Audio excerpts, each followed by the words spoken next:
Und früher stand immer auf, du bist total unkonzentriert. 2 Monate später schrieb er ein Diktat mit 0 Fehlern. Beschreib doch mal die Situation vom Oliver. Ja, solche Kinder begegnen einem ja immer wieder laufend. Der Oliver, auf den kam ich auf ganz eigenartige Weise. Eines Tages rief mich sein Vater an.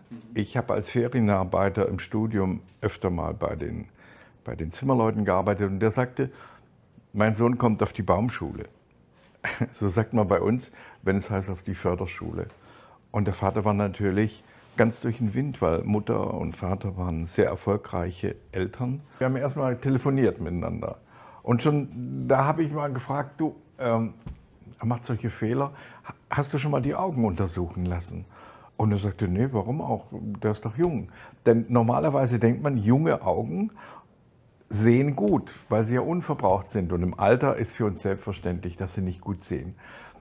Wir wissen eben nicht, dass man auch in jungen Jahren ganz schlecht oder manche eben ganz schlecht sehen. Wir haben uns dann getroffen, ich bin hingefahren und ich wollte seine Hefte sehen, die Hefte von Oliver, und der wollte sie natürlich zuerst nicht zeigen. Muss man auch verstehen.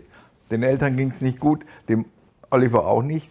Und jetzt sollte er mir sein Diktatheft zeigen. Ja, und dann war da eins, das hatte eine 6 und er schrieb eigentlich laufend 6 im Diktat. Und da stand drunter, du musst dich besser konzentrieren. Was ist denn eigentlich der Wunsch vom Oliver? Ja, der Oliver wollte gut sein. Man hat es ja gemerkt, die Eltern waren das sind Motivierte, der Junge auch. Aber egal, was er machte, denn die Mutter machte täglich mit ihm Hausaufgaben, manchmal 2, 3 Stunden.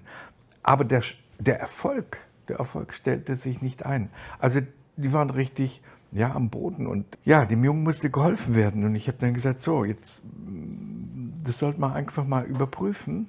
Ich habe mir den Jungen dann angesehen und einfach mal einen Test gemacht. Ich ließ ihn einfach so einen Nachverbogen machen und dann merkte man, den hatten wir also für Kindergartenkinder entwickelt. Den kann man aber auch mit Schülern machen, den kann man als Erwachsener machen mit 80. Er zeigt sehr viel. Und da war ganz klar, der Oliver hatte Probleme mit seinen Augen. Er hat zum Beispiel statt ein R ein N geschrieben. Und es passierte also immer wieder. Oder echt. Er wusste nicht den Unterschied zwischen dem Ä und dem E, zwischen dem Oi oder dem Oi mit Ä-U. Ja? Solche Worte konnte er sich nicht einbringen. Und er wusste auch manche Wörter nicht, dass man die groß oder klein schreibt. Und da geht man davon aus, wenn so ein Diktat geübt wird, dass das Kind das kann. Wir Lehrer gehen davon aus. Und natürlich auch die Eltern. So, und wenn das nicht klappt, ja, dann zweifelt man an der Intelligenz des Kindes.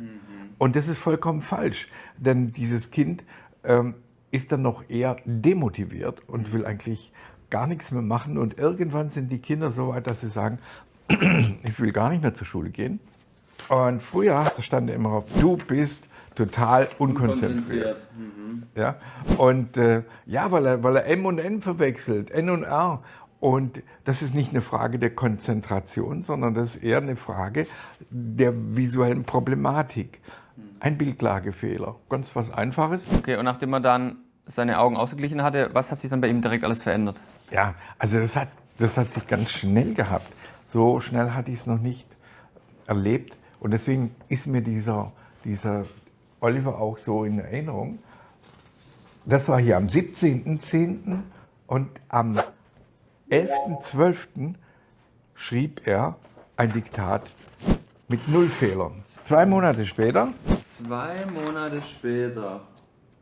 Wow. Und die Schrift ist anders. Von 12,5 Fehlern auf 0 Fehler. Ja, damals hat man mit 12,5 Fehlern noch eine 6 bekommen. Ja, und die Schrift wurde besser. Wow.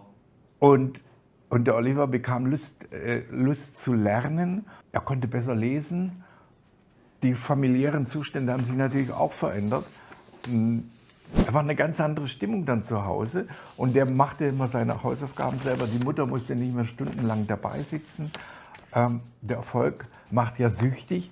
Ich habe ihm dann ein Schönschreibheft geschenkt, weil er hat Er hat ja sehr krakelig geschrieben, das sieht man ja. Ja, das sieht man. Und er hat dann in diesem Schönschreibheft geübt und so hat er ein Vierteljahr später, fing er an. Wow. Und das hat er mir dann gezeigt und war sehr, sehr stolz. Das ist jetzt 1997, kann man sich ausrechnen, 27 Jahre her. Ja, und das Tolle daran ist, der Junge hat dann die Schule dann locker gemacht. Er hat eine Lehre gemacht als Schreiner. Heute ist er Schreinermeister mit eigenem Betrieb, den er führt. Er hat viel mit Holz zu tun, aber eine Baumschule besucht er dennoch einmal im Jahr. Immer dann, wenn er sich eine Tanne kaufen will, und zwar für Weihnachten, für den Tannenbaum.